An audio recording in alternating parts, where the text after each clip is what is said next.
J'aime ma tranquillité. Faire ma toilette, m'étendre longuement, m'échauder sur la pluie de fenêtre.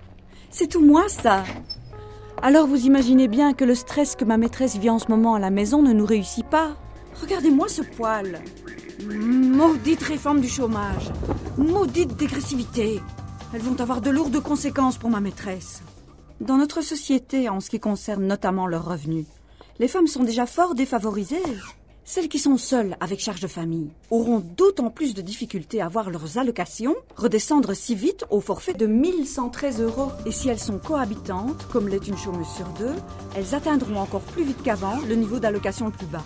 494 €, 934 si elle est isolée. Il faut savoir que lorsque ma maîtresse a la chance de trouver un emploi, c'est souvent un temps partiel, comme d'ailleurs 45% des femmes salariées. C'est comme ça quand il faut élever son chaton. Mais puisque le NEM calcule la carrière en équivalent temps plein, imaginez ce qu'elle aurait dû travailler pour retrouver ses droits à une allocation complète quand elle était à mi-temps ou à tiers-temps. C'est simple, beaucoup plus longtemps. C'est donc fort difficile d'assurer la stabilité de ses revenus quand on travaille à temps partiel. Et l'exclusion menace chaque chômeur s'il ne répond pas aux critères de l'ONEM en termes de recherche d'emploi. C'est la fameuse activation. Je suis plutôt relax comme chatte. Ronron, plan-plan. Mais lorsqu'il s'agit de la cause féminine, je peux sortir les griffes. Vous trouvez normal, vous, qu'on fasse des économies sur le dos des femmes?